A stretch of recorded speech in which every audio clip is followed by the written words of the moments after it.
நமது கேசி ட்ரிச்சி யூடியூப் சேனலை சப்ஸ்கிரைப் பண்ணுங்க. Like, share and comment.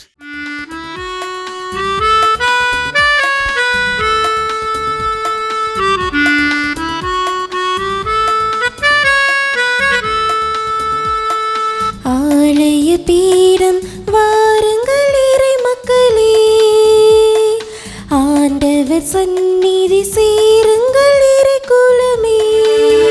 மனத்தாங்கல்களோடு அல்ல, மனமாற்றங்களோடு செல்ல. மனத்தாங்கல்களோடு அல்ல, மனமாற்றங்களோடு செல்ல. சமபதி விருந்தில் சங்கமிப்போம், ஆலய பீடம் வாருங்கள் இறை மக்களே. ஆண்டவர் சந்நிதி சேருங்கள் இறை குலமே.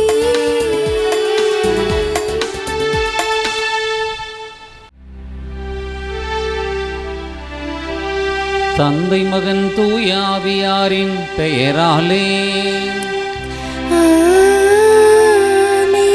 நம் ஆண்டவராகிய இயேசு கிறிஸ்துவினுடைய அருளும் கடவுளின் அன்பும் தூய ஆவியாரின் நட்புறவும் உங்கள் அனைவரோடும் இருப்பதாக. உம் ஆன்மாவோடும் இருப்பதாக. அன்புக்குரியவர்களே, தவக்காலத்தினுடைய உச்சக்கட்டத்தின் வாரத்தை நாம் நெருங்க இருக்கிறோம். இன்னும் ஒரு வாரம் இருக்கக்கூடிய இந்த வேளையிலே தாய் திருச்சபையானது இன்றைய வாசகங்கள் வழியாக நம்மை இன்னும் ஆழமாக தயாரிப்பு கொடுக்கிறது. இந்த தயாரிப்பு என்னவெனில், நாம் இயல்புக்குரிய வாழ்க்கை வாழாது ஆவிக்குரிய வாழ்க்கை வாழ வேண்டும். அந்த ஆவியானவர் நம்மிலே குடிகொண்டிருந்தால் அந்த ஆவியானவர் நம்மிடத்தில் என்ன செய்வார் என்பதை நமக்கு இன்றைய வாசகங்கள் வலியுறுத்தி சொல்லுகிறது. எனவே ஆவியானவர் நம்மில் குடிகொள்ள இருக்கவும், அந்த ஆவியானவரை நம்மை செயல்படுத்தவும் நாம் அனுமதிக்க வேண்டும். இயல்புக்குரிய காரியங்களை விடுத்து ஆண்டவருக்குரிய வாழ்க்கை, கடவுள் விரும்பக்கூடிய ஒரு வாழ்க்கை வாழ இந்த திருப்பலியில் நாம் ஒன்றிணைந்து ஜெபிப்போம். இந்த திருப்பலியை தகுதியான முறையில் ஒப்புக் கொடுக்க தடையாக இருக்கக்கூடிய குற்றங்கள், குறைகள், பாவங்கள் இவற்றை ஏற்றுக்கொண்டு இறைவனிடத்திலே மன்னிப்பு கேட்போம், மனம் வருந்துவோம். எல்லாம் வல்ல இறைவனிடமும் சகோதர சகோதரிகளே, உங்களிடமும் நான் பாவியினை ஏற்றுக்கொள்கிறேன். ஏனெனில் என் சிந்தனையாலும் சொல்லாலும் செயலாலும் கடமையில் தவறியதாலும் பாவங்கள் பல செய்தேன். என் பாவமே, என் பாவமே, என் பெரும் பாவமே. ஆகையால் எப்பொழுதும் கன்னியான புனித மரியாவையும் வானதூதர் புனிதர் அனைவரையும், சகோதர சகோதரிகளே உங்களையும் நம் இறைவனாகிய ஆண்டவரிடம் எனக்காக வேண்டிக் கொள்ள மன்றாடுகிறேன். எல்லாம் வல்ல இறைவன் நம்மை இரக்கம் வைத்து நம் பாவங்களை எல்லாம் மன்னித்து நம்மை நிலை வாழ்வுக்கு அழைத்து செல்வாராக. ஆமீன்.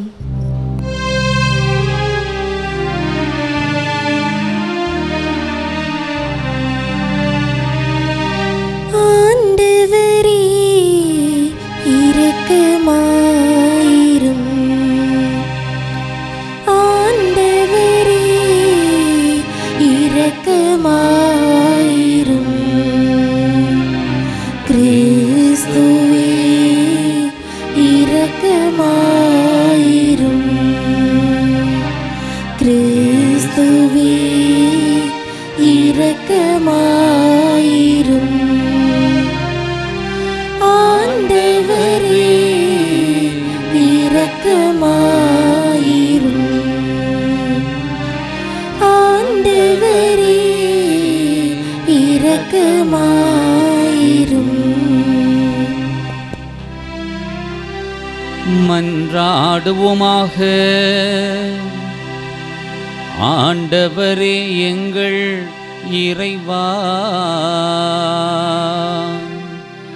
உம் திருமகன் உலகை அன்பு செய்து சாவுக்கு தம்மையே கையளித்தார்.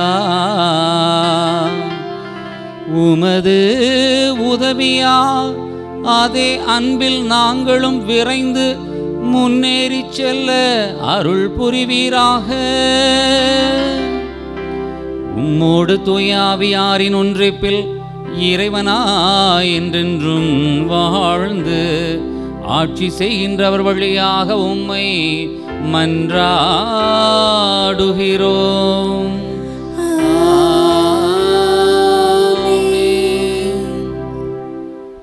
முதல் வாசகம். என் ஆவியை உங்கள் மேல் பொழிவேன், நீங்களும் உயிர் பெறுவீர்கள். இறைவாக்கினர் எசேக்கியேல் நூலிலிருந்து வாசகம்.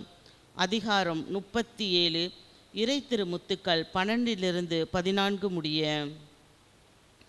தலைவராகிய ஆண்டவர் கூறுவது இதுவே: என் மக்களே, இதோ நான் உங்களை கல்லறைகளை திறக்கப் போகிறேன். உங்களை உங்கள் கல்லறைகளினின்று மேலே கொண்டு வருவேன். உங்களுக்கு இஸ்ரேல் நாட்டை திரும்ப கொடுப்பேன். அப்பொழுது என் மக்களே, நான் உங்கள் கல்லறைகளை திறந்து உங்களை அவற்றிலிருந்து வெளிக்கொணர்கையில் நானே ஆண்டவர் என்பதை அறிந்து கொள்வீர்கள். என் ஆவியை உங்கள் மீது பொழிவேன், நீங்களும் உயிர் பெறுவீர்கள். நானும் உங்களை உங்கள் சொந்த நாட்டில் குடியமர்த்துவேன். ஆண்டவராகிய நான் உரைத்தேன், நானே இதை செய்தேன் என அப்பொழுது அறிந்து கொள்வீர்கள் என்கிறார் தலைவராகிய ஆண்டவர். ஆண்டவரின் அருள்வாக்கு. இறைவனுக்கு நன்றி. திருப்பாடல் 130. நீங்கள் அனைவரும் பாட வேண்டிய பதிலுரை பாடலின் பல்லவி: ஆண்டவரிடமே பேரன்பும் மீட்பும் உள்ளது. ஆண்டவரிடமே பேரன்பும் மீட்பும் உள்ளது. ஆண்டவரிடமே பேரன்பும் மீட்பும் உள்ளது. ஆண்டவரே, ஆழ்ந்த துயரத்தில் இருக்கும் நான் உம்மை நோக்கி மன்றாடுகின்றேன். ஆண்டவரே, என் மன்றாட்டுக்கு செவி சாய்த்தருளும். என் விண்ணப்ப குரலை உம்முடைய செவிகள் கவனத்துடன் கேட்கட்டும். ஆண்டவரே, நீர் எம் குற்றங்களை மனதில் கொண்டிருந்தால் யார்தான் நிலைத்து நிற்க முடியும்? ஆண்டவரிடமே பேரன்பும் மீட்பும் உள்ளது.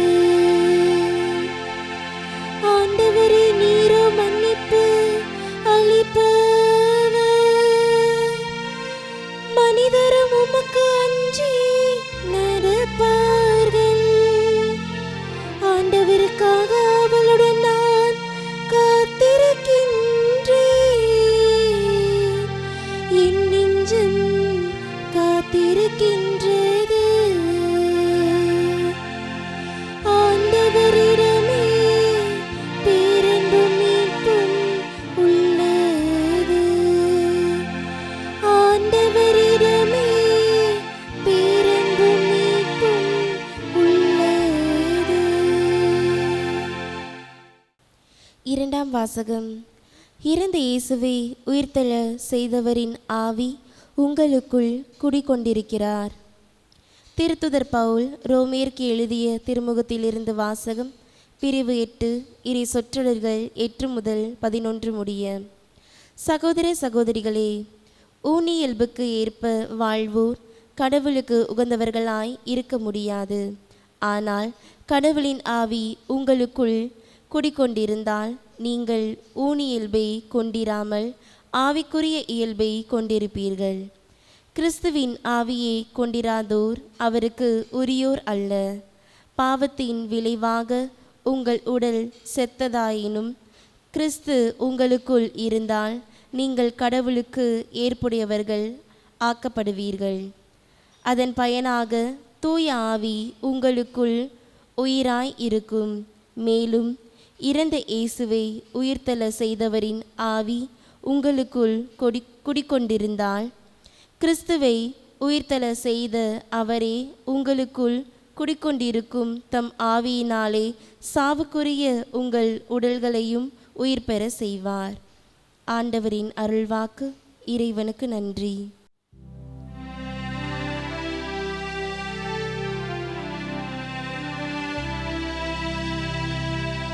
இயேசு கிறிஸ்துவே எங்கள் ஆண்டவரே, நித்திய மகிமையின் மன்னரே, உம்மை வாழ்த்துகிறோம். உயிர்த்தெழுதலும் வாழ்வும் நானே, என்னிடம் நம்பிக்கை கொள்ளும் எவரும் என்றுமே சாக மாட்டார் என்கிறார் ஆண்டவர். இயேசு கிறிஸ்துவே எங்கள் ஆண்டவரே, நித்திய மகிமையின் மன்னரே, உம்மை வாழ்த்துகிறோம்.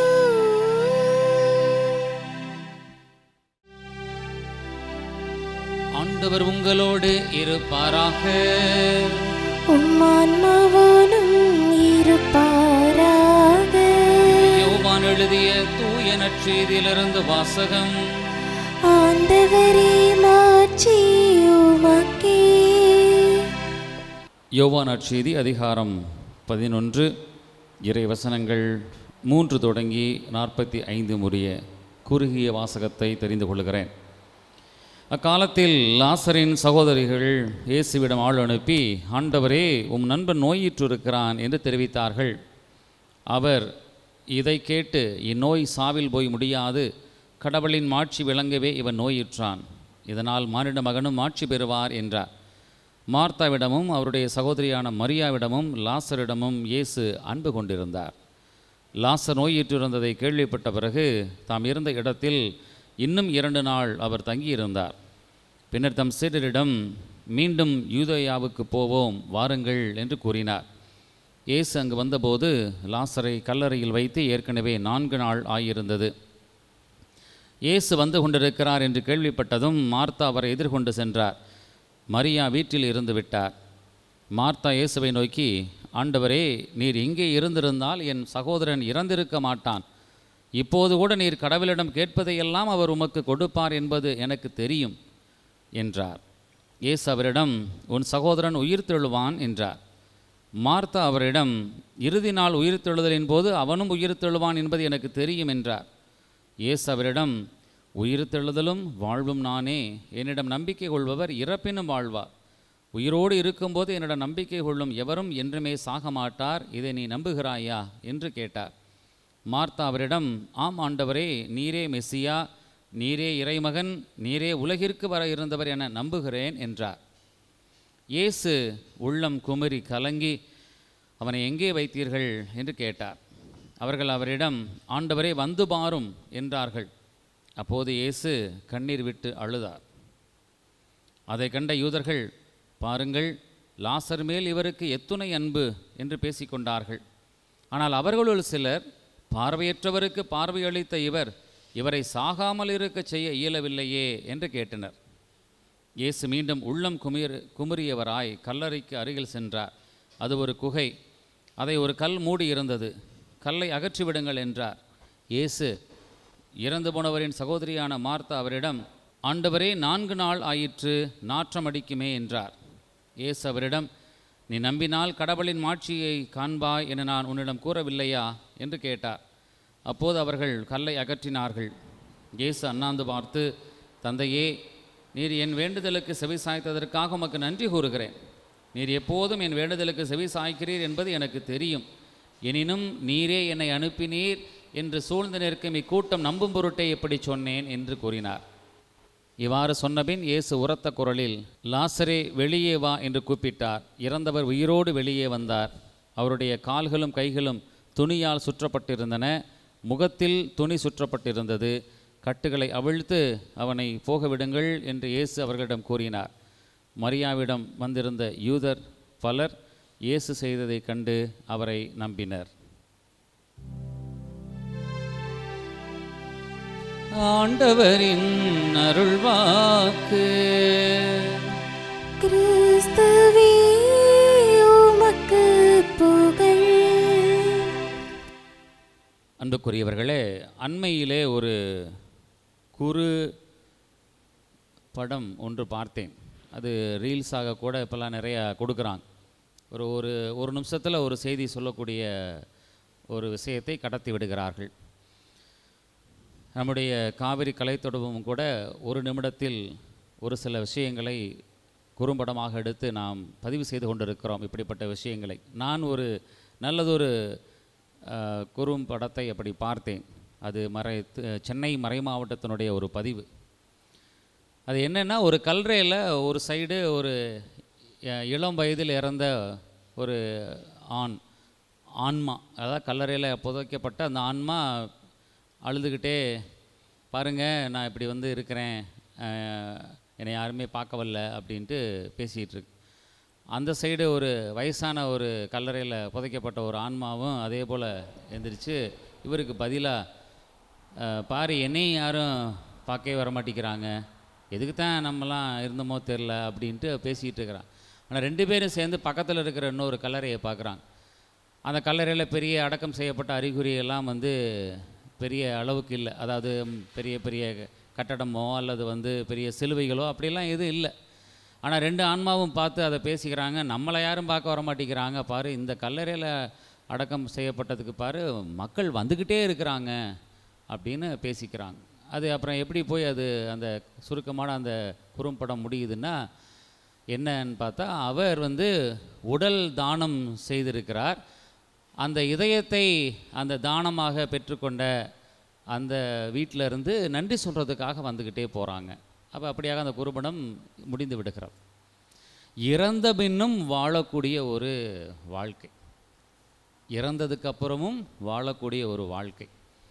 அன்புக்குரியவர்களை, நாம் யோசித்து பார்த்தால் வாழும்போது எப்படி வாழுகிறோம் என்பது ஒரு பகுதி.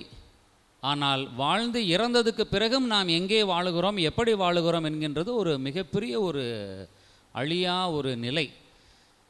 இன்றைய வாசகங்கள் அதை குறித்து தான் பேசுகிறது. தவக்காலத்தில் நாம் இருக்கிறோம், நாம் வாழுகின்ற பொழுது எப்படி வாழ வேண்டும் என்று தவக்காலம் இதுவரை நமக்கு வலியுறுத்தி கொண்டே வந்தது. கடந்த வாரத்துடைய வாசகங்கள் எல்லாம் எடுத்து பார்த்தால் அப்படித்தான் இருக்கும்.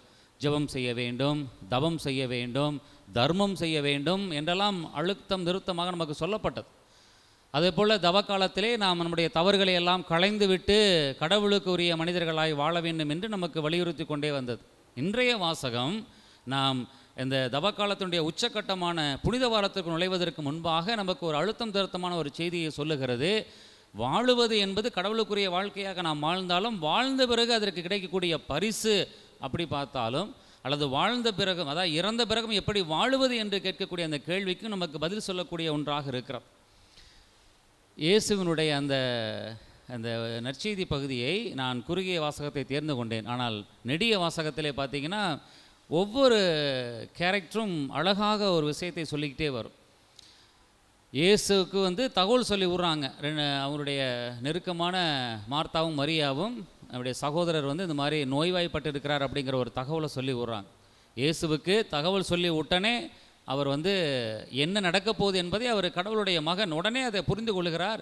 உடனே என்ன செய்யணும் அப்படின்னு, கடவுளுடைய மாட்சி இதன் மூலமாக வெளிப்பட வேண்டும், கடவுள்தான் இயேசுவை அனுப்பி வைத்தார் என்பதை இந்த மக்கள் புரிந்து கொள்ள வேண்டும், இதன் வழியாக இறப்புக்கு பின் ஒரு வாழ்வு இருக்கிறது என்பதனை இந்த மக்கள் நம்ப வேண்டும் என்கின்ற அந்த ஒரு நிலையை எல்லாம் அவர் உள்ளடக்கி, சற்று பொறுங்க போவோம் அப்படின்ட்டு அதை அப்படியே நோய்வாய்ப்பட்டு இருக்கிறான், உறங்குகிறான் லாசர், இப்படிலாம் சொல்லி அப்படியே சமாளிக்கிறார். சீடர்களும் கேள்விகளை கேட்கிறாங்க திரும்ப திரும்ப. ஆனாலும் அவர் வந்து உறக்கம் என்கின்ற நிலை, இறப்பை குறித்து சொல்லுகிறார், அப்படியெல்லாம் வருகிறது. அது நீண்ட வாசகத்தில் தெளிவாக கொடுக்கப்பட்டிருக்கிறது. அன்புக்குரியவர்களே, 2 நாள் கழித்து கிளம்பி போகிறாரு. ஏற்கனவே 4 நாள் ஆயிடுச்சு. இயேசு முழு மனிதன் என்பதற்கு இது ஒரு அருமையான ஒரு வார்த்தை. மிக விவிலியத்திலே மிக சுருங்கிய ஒரு வாக்கியமும் கூட. இயேசு அழுதார் அப்படிங்கிற ஒரு வாக்கியம். ஒரு முழு மனிதன் என்பதற்கு இதை விட என்ன ஒரு அடையாளம் வேண்டும்? இயேசு அழுதார். சக நண்பன் இறந்து விட்டார், உடன் இருக்கிறவங்களாம் அழுகிறாங்க. அப்போ அந்த இறப்பு வீட்டில் இருக்கக்கூடிய அந்த சூழ்நிலை, குமரி அழுகிறார். அதை பார்த்து கூட கேட்கிறார்கள், யாருக்கெல்லாமோ புதுமை செஞ்சார், நண்பனை சாக விடாமல் இருக்க செய்யவில்லையே. அங்கே தான் அந்த ஒரு இயேசுவினுடைய கடவுளுடைய அந்த திட்டம் அங்கே செயல்படுகிறது. பாருங்கள் எப்படி செயல்படுதுன்னா, அவங்க ஏற்கனவே நினைக்க ஆரம்பிச்சிட்டாங்க, கடவுளுடைய மகன்கிறாரு, எல்லாரையும் குணப்படுத்துகிறாரு, அழுகிறாரு, அவங்களுக்காக அப்படி அழுது குமுறுகிறாரு. அப்படி ஒரு அன்பு செஞ்ச ஒரு மனுஷனை பாருங்கள், ஒரு ஆளை இறக்க விடாமல் சாக விடாமல் பண்ண முடியலையே அப்படின்னு அப்படி நினைக்கக்கூடிய அந்த படலத்திலேருந்து அப்படியே இயேசு மாற்றி போடுகிறார் பாருங்கள். அங்கே தான் இறை வெளிப்பாடும் இறைவனுடைய திட்டமும் இறைவனுடைய செயல்பாடும் அப்படி பளிச்சுன்னு வந்து செயல்படுகிறது. அதை முடித்த உடனே 4 நாள் ஆயிருக்குமேன்னு சொன்ன நேரத்தில் சொல்லுகிறார், லாசரே வெளியே வா, வா, நான் வந்து உன்னை கூட்டிகிட்டு வரலாம் சொல்லலை, நீ எந்திரிச்சு வா அப்படிங்கிறார். அது மிக தெளிவாக ஊழியம் பதிவு செய்யப்பட்டிருக்கிறது, துணி சுற்றப்பட்டிருக்கிறது, கண்ணு கட்டப்பட்டிருக்கிறது, எல்லாமே இருக்குது. ஆனாலும் அவர் அப்படியே கல்லறையை விட்டு தானே எழுந்திருச்சு வெளியே வர்றார் அப்படிங்கிறதான் ஊழிய பதிவு. அன்புக்குரியவர்களே, கடவுள் இந்த உலகத்தை அன்பு செய்தவர். நம்ம வெறுமனே இந்த உலகத்தோடு நம்ம வாழ்க்கை முடிஞ்சுன்னு நினைக்கல, முடிஞ்சு போகட்டும், அவங்க மனிதர்கள் இப்படியே இறந்து போயிடட்டும், அவங்க வாழ்க்கை இதோட முடிஞ்சுதுன்னு நினைக்கல. தாம் அன்பு செய்கிற மக்களை, தான் தேர்ந்து கொண்ட மக்களை மீண்டும் தன்னோடு சேர்த்து கொள்ள வேண்டும் என்று நினைக்கிறார். அதான் கூப்பிட்றார், வாங்க, நீங்கள் இந்த உலகத்தோடு உங்கள் வாழ்க்கை முடியல, நான் இருக்கிற இடத்துக்கு வாங்க, என்னோடு வாங்க, என் கூட இருங்க, உங்கள் வாழ்க்கை என்னிடம் தொடங்குகிறது, மீண்டும் என்னிடமே வந்து முடிகிறது என்று சொல்லுகிறார். எவ்வளோ பெரிய ஒரு இந்த மனித வாழ்க்கை, இந்த உலக வாழ்க்கையை கடந்த ஒரு உன்னதமான வாழ்க்கையை பற்றி இந்த வாசகம் தெளிவாக சொல்லுகிறது. என்னிடமிருந்து நீங்கள் போனீங்க, என் மக்கள், என் பிள்ளைங்க, நீங்கள் என்னிடமிருந்து இந்த உலகத்தில் வாழ்ந்தாலும் வாழ்ந்துவிட்டு முடித்தாலும் என் பிள்ளைங்க, நீங்கள் என்கிட்ட வாங்க, என்னோடு இருங்க, என் கூட இருக்கிறதா உங்களுக்கானது அப்படின்னு சொல்லி மிக தெளிவாக இந்த வாசகம் நமக்கு சொல்லி முடிக்கிறது. அன்புக்குரியவர்களே, இயேசு இதில் இன்னொரு விஷயத்தையும் சொல்லுகிறார். 12 வயது சிறுமியை பார்த்து சிறுமியை அப்படி எழுப்பி விடுறார். அது நோய்வாய்ப்பட்டிருக்கிற நிலை, இறந்துட்டான்னு நினைக்கக்கூடிய ஒரு நிலை. லாசர் இறந்து 4 நாள் ஆயிடுச்சு, 4 days, நாற்றம் அடிக்கும் என்று நினைத்த நிலை. அவரே எந்திரிச்சு வரார். இவையெல்லாம் எதை குறிக்கிறது? இயேசு தானே 3ஆம் நாள் கல்லறையை விட்டு வெளியே வருவேன் என்ற நம்பிக்கை கொடுக்கிறது. நானே வந்துடுவேன். ஏன்னா இதை செய்யாமல் அவர் செய்திருந்தால் கூட, ஏற்கனவே நம்ம விவிலியம் தெளிவாக சொல்லுகிறது, காசு கொடுத்து ஒரு போர் வீரர்களை, படை வீரர்களை வந்து நீங்கள் போய் ஒரு இதை வதந்தியை பரப்பி விடுங்க, இயேசுனுடைய சீடர்கள் வந்து அவருடைய உடலை தூக்கிட்டு போயிட்டாங்க அப்படின்னு சொல்லி வதந்தியை பரப்பி விடுங்க. அந்த வதந்தி இன்னும் யூதர்களிடையே இருக்கிறதுன்னு விவிலியம் சொல்லி வைத்திருக்கிறது. அப்போ அப்படிப்பட்ட ஒரு வதந்தியெல்லாம் ஏற்கனவே இயேசு என்ன சொல்லியிருக்கிறாரு? ஏற்கனவே சிறுமியை எழுப்பி விட்டுருக்கிறாரு. இறந்த லாசரை 4 நாள் கழித்து வெளியே கூட்டு வந்தவர் தானே எந்திரிச்சு வரமாட்டாரா அப்படிங்கிற அந்த ஒரு உன்னதமான ஒரு நம்பிக்கையை கொடுக்கக்கூடியது தான் இந்த நிகழ்வினுடைய ஒரு அழுத்தம் திருத்தமான ஒரு பதிவு. அன்புக்குரியவர்களே, நாம் வாழுகிறோம் மனிதர்களாக, நாம் வாழுகிறோம் கடவுளுடைய அன்பு பிள்ளைகளாக, நாம் வாழுகிறோம் இந்த உலகத்திலே நல்லவர்களாக நாம் வாழுகிறோம். ஆனால் வாழ்ந்த பிறகு, மரித்த பிறகு என்ன செய்கிறோம்? உயிர்க்கிறோம். இறப்புக்கு பின் நமக்கு வாழ்வு உண்டு என்ற நம்பிக்கை நமக்கு கடவுள் கொடுக்கிறார். ஆனால் 2ஆம் வாசகத்திலிருந்து ஒரு சின்ன ஒரு கருத்தை நான் வலியுறுத்தி சொல்லுகிறேன். இந்த வாழ்க்கை இயேசுவை கல்லறையிலிருந்து எழுப்பிய அந்த ஆவியானவரை நாம் நமக்குள்ளும் கொண்டிருந்தால், அதே ஆவியானவர் நம்மையும் உயிர்ப்புக்கு கொண்டு வருவார். மிக தெளிவாக பவுலடியார் சொல்கிறார், நம்மையும் அதே ஆவியானவர் நமக்கு உயிர்ப்புக்கான அந்த நிலையை கொடுப்பார். அப்போ ஆவியானவர் நம்மள்கிட்ட குடிகொண்டிருந்தால், இயேசுவை உயிர்ப்பித்த அதே ஆவியானவர் நம்மளும் இருந்தால், நாமும் ஒரு நாள் உயிர்த்தெழுவோம், இறப்புக்கு பின் வாழ்வோம். மனிதனுடைய மனங்களிலும் நம்மளால் வாழ முடியும். கடவுளோடு இணைந்து கடவுளோடு கூடிய ஒரு வாழ்க்கையும் நம்மால் வாழ முடியும். அப்படிப்பட்ட ஒரு உன்னதமான இறப்புக்கு பின்னான அந்த வாழ்வை நாம் இந்த தவக்காலத்தில் பெற்றுக்கொள்ள தொடர்ந்து சிந்திப்போம். நல்ல வாழ்க்கை வாழுவோம். தூய ஆவியானவர் நம்முடைய குடிகொண்டு நாமும் இறப்புக்கு பின் மனிதர்களிடம் மனங்களிலும் கடவுளோடு முகமுகமாய் தரிசித்த வாழ்க்கையும் வாழ இந்த நாளிலே தொடர்ந்து மன்றாடுவோம். ஆமீன்.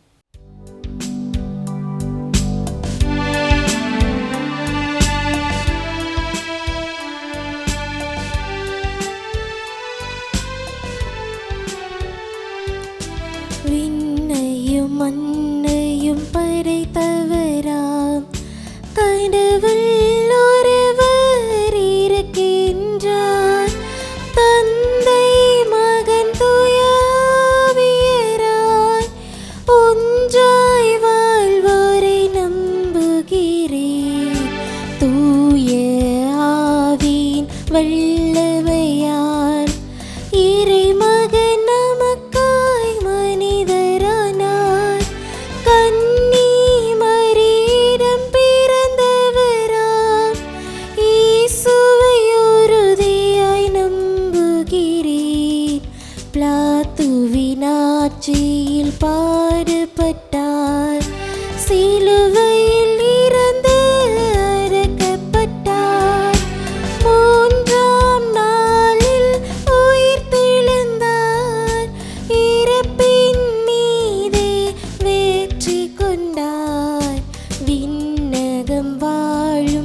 தந்தையிடம் அரியணை கொண்டு இருக்கின்றார். உலகம் முடியும் காலத்திலே நடுவராய் திரும்பவும் வந்திடுவார். தூய ஆவியாரை நம்புகிறேன், பாரினில் அவர் துணை வேண்டுகிறேன். பாவ மன்னிப்பில் தூய்மை பெற்று பரிகார வாழ்வில் நிலைத்திடுவேன். திரு அவை உரைப்பதை நம்புகிறேன், புனிதர்கள் உறவை நம்புகிறேன். உடலின் உயிர்ப்பை நிலை வாழ்வை உறுதியுடனே நம்புகிறேன். ஆ ஆ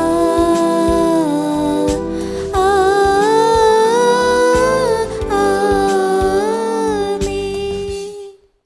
தாயும் தந்தையுமான இறைவா, இது இந்த நாளிலே ஒவ்வொருவருக்காக நாங்கள் ஜெபிக்கின்றோம், எங்களுக்காகவும் நாங்கள் ஜெபிக்கின்றோம். திருச்சபையினுடைய தலைவர் திருத்தந்தை லியோ, ஆயர்கள், குருக்கள், துறவரத்தார், இறைமக்கள் ஒவ்வொருவரையும் உடைய பாதத்தில் ஒப்புக் கொடுத்து ஜெபிக்கின்றோம். ஆசிர்வதியும் வழி நடத்தும். இனி நாளிலே இந்த திருப்பலியில் கலந்து கொண்டு ஜெபிக்கக்கூடிய நம்முடைய பிள்ளைகள் காவிரி கலைத்துறவகத்தினுடைய இந்த திருப்பலி வழியாக கேசி ட்ரிச்சி இந்த யூடியூப் சேனல் வழியாக திருப்பலியில் பங்கெடுத்து ஜெபிக்கக்கூடிய நம்முடைய பிள்ளைகள் ஒவ்வொருவரையும் நம்முடைய பாதத்தில் ஒப்புக் கொடுக்கிறோம். ஆசிர்வதியும்.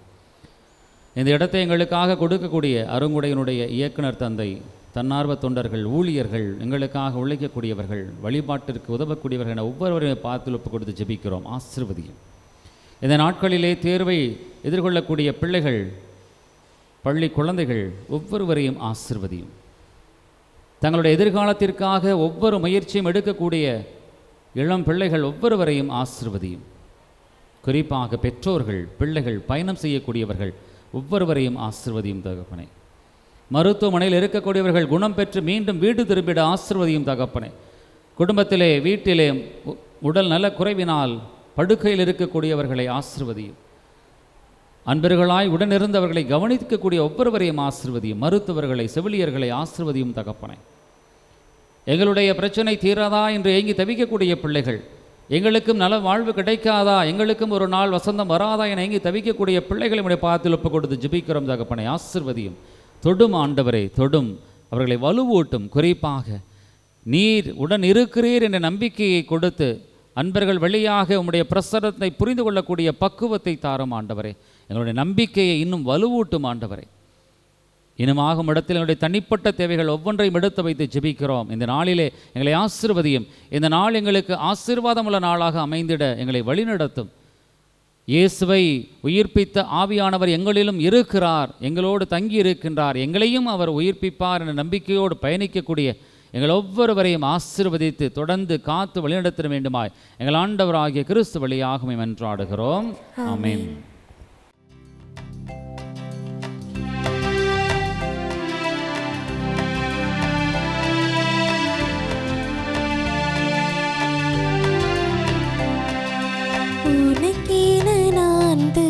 காணிக்கையே உவப்புடன் ஈர்ப்பாயின் நிறைவா, உனக்கென நான் தரும் காணிக்கையே உவப்புடன் ஈர்ப்பாயின் நிறைவா.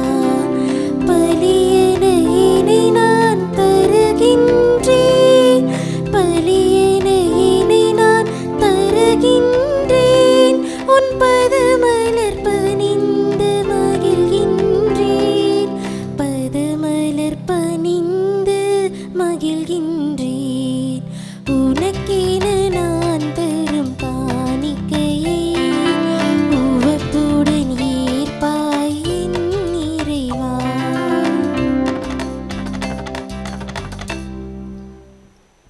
சகோதர சகோதரிகளே, நாம் அனைவரும் ஒப்புக் கொடுக்கும் இத்திருப்பலி எல்லாம் வல்ல தந்தையாகிய இறைவனுக்கு ஏற்று தாம்படி ஜெபியுங்கள். ஆண்டவர் தமது பெயரின் புகழ்ச்சிக்காகவும் மாட்சிக்காகவும் நமது நன்மைக்காகவும் புனித திருவின் அனைத்து நலனுக்காகவும் மது கையிலிருந்து பலியை ஏற்றுக்கொள்வாராக. எல்லாம் வல்ல இறைவா, கிறிஸ்தவ நம்பிக்கையின் படிப்பினையால் நீ நிரப்பியுள்ளவும் அடியார்களுக்கும் எங்களுக்கும் செவி சாய்த்தருளும். இப்பலியின் பயனாக இவர்களை புனிதப்படுத்துவீராக. எங்கள் ஆண்டவராகிய கிறிஸ்து வழியாக உம்மை மன்றாடுகிறோம்.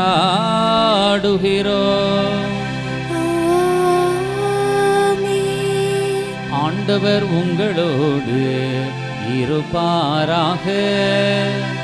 ஆன்மாவோடும் இருப்பாராக. இதயங்களை மேலே எழுப்புங்கள்.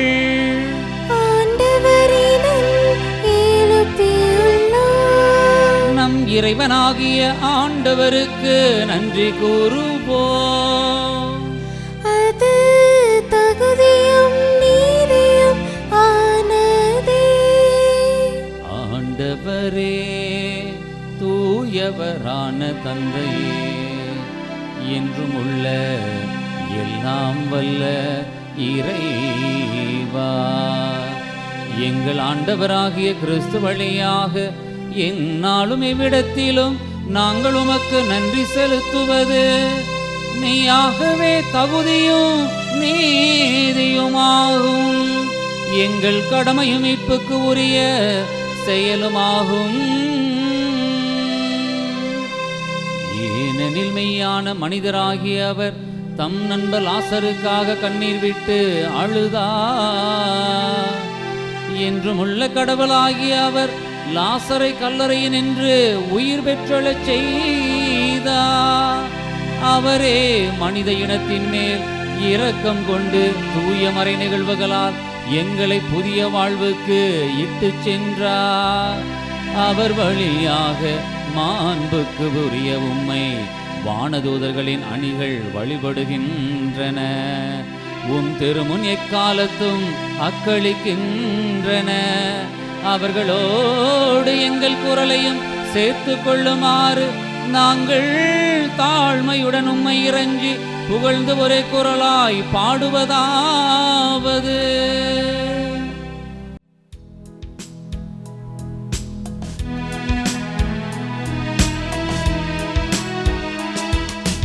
தூயவர் தூயவர் தூயவர் வான்பரிகளின் கடவுளம் ஆண்டவர்.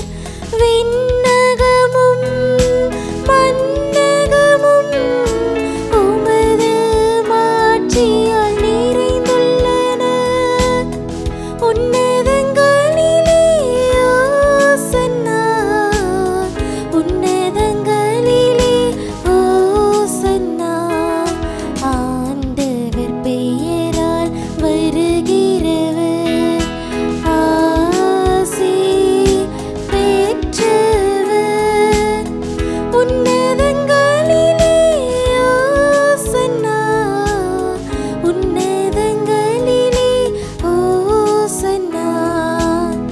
ஓசன்னா, ஓசன்னா, ஓசன்னா, ஓசன்னா. ஆண்டவரே, நீர் மெய்யாகவே தூயவர், தூய்மை அனைத்திற்கும் ஊற்று. ஆகவே உம்முடைய ஆவியை பொழிந்து இக்காணிக்கைகளை தூய்மைப்படுத்துமை வேண்டுகின்றோம். இவ்வாறு எங்கள் ஆண்டவர் இயேசு கிறிஸ்துவின் உடலும் இரத்தமுமாக எங்களுக்கு இவை மாறுவனவாக. அவர் பாடுபட உளம் கனிந்து தம்மை கையளித்த போது அப்பத்தை எடுத்து நன்றி செலுத்தி அதை பிட்டு தம் சீடர்களுக்கு அளித்து கூறியதாவது: அனைவரும் இதிலிருந்து பெற்று உண்ணுங்கள், ஏனெனில் இது உங்களுக்காக கையளிக்கப்படும் என் உடல்.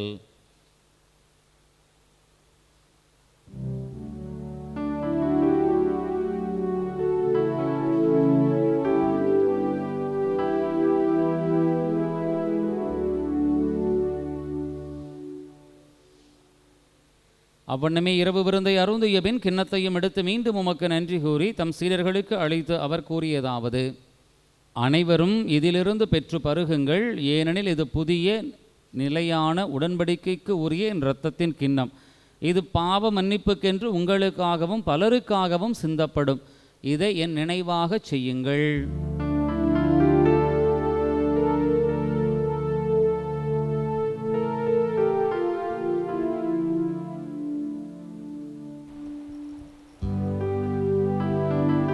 நம்பிக்கையின் மறைபொருள். ஆண்டவரே, நீர் வருமளவும் உமது இருப்பினை அறிக்கையிடுகின்றோம், உமது உயிர்ப்பினையும் எடுத்துரைக்கின்றோம். ஆகவே ஆண்டவரே, நாங்கள் கிறிஸ்துவின் இறப்பினையும் உயிர்ப்பினை நினைவு கூர்ந்து வாழ்வுதரும் அப்பத்தையும் மீட்பளிக்கும் கிண்ணத்தையும் உமக்கு ஒப்புக் கொடுக்கின்றோம். உம் திருமணின்று மக்கு ஊழியம் புரிய தகுந்தவர்கள் என எங்களை ஏற்றுக்கொண்டே எனவே மக்கு நன்றி செலுத்துகின்றோம். மேலும் கிறிஸ்துவின் உடலிலும் இரத்தத்திலும் பங்கு கொள்ளும் எங்களை தூய ஆவியார் ஒன்று சேர்க்க வேண்டும் என உம்மை தாழ்மையுடன் மன்றாடுகின்றோம். ஆண்டவரே, உலகெங்கும் பரவியிருக்கும் அது திரு அவை நினைவு கூர்ந்தருளும் எங்கள் திரு தந்தை இல்லையோ, எங்கள் ஆயர் ஆரோக்கியராஜ், எல்லா திரு நிலையினர் ஆகிய அனைவரோடும் அது திரு அவை அன்பில் நிறைவு பெறச் செய்தருளும். மேலும் உயிர்த்தலும் எதிர்நோக்குடன் துயில் கொள்ளும் எங்கள் சகோதரர் சகோதரிகளையும் இறந்தோர் அனைவரையும் இரக்கத்துடன் நினைவு கூர்ந்தும் அது திருமுக ஒளியினுள் ஏற்றருளும். எங்கள் அனைவரும் மீதும் இரக்கமாயிரும். கடவுளின் கன்னித்தாயான புனித மரியா, அவருடைய கணவரான புனித யோசேப்பு, புனித திருத்தூதர்கள், இவ்வுலகிலும் உகந்தவராய் இருந்தோர் ஆகிய புனிதர் அனைவருடனும் நாங்கள் நிலைவாழ்வில் பங்கு கொள்ளும் தகுதி பெற்று உம் திருமகன் இயேசு கிறிஸ்து வழியாக உம்மை புகழ்ந்தேத்தும் மரம் அருள மென்றாடுகிறோம். இவர் வழியாக இவரோடு இவரில் எல்லாம் வல்ல இறைவனாகிய தந்தையே, தூய ஆவியாரின் ஒன்றிப்பில் எல்லா புகழும் ஆட்சியும் என்றென்றும் உமக்கு உரியதே. ஆமென், ஆமென், ஆமென். கடவுளை தந்தையின் அழைக்க இயேசு நமக்கு கற்றுக் கொடுத்தார். எனவே நாம் துணிவோடு சொல்லுவோம், விண்ணுலகில் இருக்கிற எங்கள் தந்தையே, முது பெயர் தூயதென போற்ற பெறுக, முது ஆட்சி வருக, முது திருவுள்ளம் விண்ணுலகில் நிறைவேறுவது போல மண்ணுலகிலும் நிறைவேறுக. எங்கள் அன்றாட உணவை இன்று எங்களுக்கு தாரும். எங்களுக்கு எதிராக குற்றம் செய்வோரை நாங்கள் மன்னிப்பது போல எங்கள் குற்றங்களை மன்னியும். எங்களை சோதனைக்கு உட்படுத்தாதையும் தீயோனிடமிருந்து எங்களை விடுவித்தருளும். ஆண்டவரை, தீமை அனைத்திலும் இருந்து எங்களை விடுவித்து எங்கள் வாழ்நாளில் அமைதியை கனிவுடன் நம்மை மன்றாடுகின்றோம். மது இரக்கத்தின் உதவியால் நாங்கள் பாவத்திலிருந்து எப்போதும் விடுதலை பெற்று யாதொரு கலக்கமும் இன்றி நலமாயிருப்போமாக. நாங்கள் எதிர்நோக்கியிருக்கும் பேரின்பத்துக்காகவும் எம்பெறாக இயேசு கிறிஸ்துவின் வருகைக்காகவும் காத்திருக்கின்றோம். ஏனெனில் ஆட்சியும் வல்லமையும் ஆட்சியும் என்றென்றும் மதே. ஆண்டவரே இயேசு கிறிஸ்துவே, அமைதியை உங்களுக்கு விட்டுச் செல்கின்றேன், என் அமைதியையே உங்களுக்கு அளிக்கின்றேன் என்றும் திருத்தூதர்களுக்கு மொழிந்தீர. எங்கள் பாவங்களை பாராமல் மது திரு அவையின் நம்பிக்கையை கண்ணோக்கி மது திருவுளத்திற்கு ஏற்ப அதற்கு அமைதியையும் ஒற்றுமையையும் அளித்தருள்வீராக. என்றென்றும் வாழ்ந்து ஆட்சி செய்கின்றவர் நீரே. ஆமென். ஆண்டவருடைய அமைதி உங்களோடு என்றும் இருப்பதாக. உம் ஆன்மாவோடும் இருப்பதாக. ஒருவருக்கொருவர் அமைதியை பகிர்ந்து கொள்வோம். உலகின் பாவங்களை போக்கும் இறைவனின் செம்மறி, எங்கள் மேல் இரக்கமாயிரும். உலகின் பாவங்களை போக்கும் இறைவனின் செம்மறி, எங்கள் மேல் இரக்கமாயிரும். உலகின் பாவங்களை போக்கும் இறைவனின் செம்மறி, எங்களுக்கு அமைதியை அளித்தருளும். இதோ இறைவனுடைய செம்மறி, இதோ உலகத்தின் பாவத்தை போக்குபவர். செம்மறியின் விருந்துக்கு அழைக்க பெற்றோர் பேறு பெற்றோர். ஆண்டவரே, நீர் என் இல்லத்தில் எழுந்தருள நான் தகுதியற்றவள், ஆனால் ஒரு வார்த்தை மட்டும் சொல்லியருளும், எனது ஆன்மா நலமடையும். கிறிஸ்துவின் திருவுடலும் இரத்தமும் நம்மை காத்து முடிவில்லா வாழ்வளிப்பதாக. ஆசை திருவிருந்துக்கான மன்றாட்டு. ஆண்டவரே, நீர் என் இல்லத்தில் எழுந்தருள நான் தகுதியற்றவன், ஆனால் ஒரு வார்த்தை மட்டும் சொல்லியருளும் என்று நூற்றுவர் தலைவன் ஜெபித்தது போல நாங்களும் இப்போது உம் திருப்பாதம் பணிந்து வேண்டுகிறோம். இனிய இயேசுவே, நாங்கள் தகுதியற்றவர்களாய் இருந்தாலும் எங்கள் தகுதியின்மையை பாராமல் நீர் எங்கள் உள்ளங்களில் எழுந்து வாரும். உம் அன்பிலும் அருளிலும் நாங்கள் நிலைத்திருக்க எம்முள் எழுந்து வாரும். உம் பிள்ளைகளாக உயிருள்ள உண்மை சாட்சிகளாக உமது நற்செய்தின்படி வாழ்பவர்களாக எங்களை உருமாற்ற வாரும். தந்தையின் திருவுளப்படி வாழ்ந்திட எங்களுக்கு துணை புரிந்திட வாரும். நன்மை செய்வதில் ஆர்வமுள்ளவர்களாய் தீமைகள் அனைத்திலிருந்தும் விடுதலை பெற்றவர்களாய் வாழவும் எங்களை வழிநடத்த வாரும். எல்லா நலன்களும் வளங்களும் எங்களை நிரப்ப வாரும். ஆமேன். நன்றி கூறி மன்றாடுவோமாக. எல்லாம் வல்ல இறைவா, எங்களுக்கு அருள் புரிய உம்மை வேண்டுகின்றோம். இயேசு கிறிஸ்துவின் உடலையும் இரத்தத்தையும் உட்கொள்ளுகின்ற நாங்கள் அவருடைய உறுப்பினர்களாக என்றும் விளங்குவோமாக. என்றென்றும் வாழ்ந்து ஆட்சி செய்கின்ற அவர் வழியாக உம்மை மன்றாடுகின்றோம்.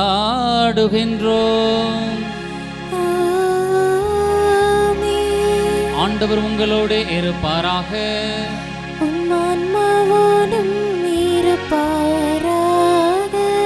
எல்லாம் வல்ல இறைவன் தந்தை மகன் தூயாவி உங்கள் ஒவ்வொருவரையும் நிறைவாக ஆசீர்வதிப்பாராக. சென்று வாழுங்கள், வாழ்வின் பலி தொடர்கின்றது. இறைவனுக்கு நன்றி.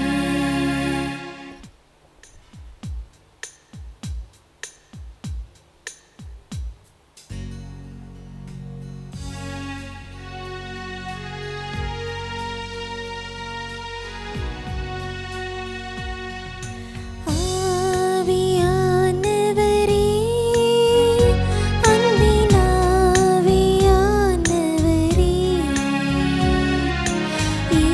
இப்போ வாரும், இறங்கி வாரும் எங்கள் மத்தியிலே. இப்போ வாரும், இறங்கி வாரும் எங்கள் மத்தியிலே. உமது வரங்களினால் என்னையும் நிரப்பிடுமே. உமது வரங்களினால் என்னையும் நிரப்பிடுமே. எழுந்து ஜொலிக்க என்னை ஊற்றும் இந்த வேளையிலே. எழுந்து ஜொலிக்க என்னை ஊற்றும் இந்த வேளையிலே. ஆவியானவரே, அன்பின் ஆவியானவரே, இப்போ வாரும், இறங்கி வாரும் எங்கள் மத்தியிலே.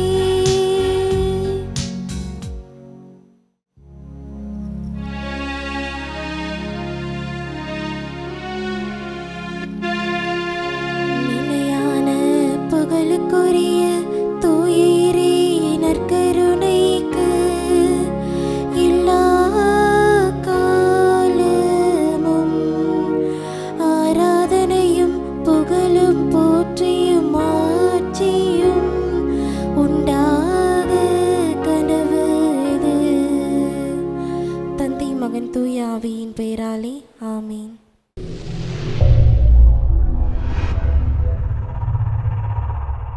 நமது கேசி ட்ரிச்சி யூடியூப் சேனலை சப்ஸ்கிரைப் பண்ணுங்க. Like, share and comment.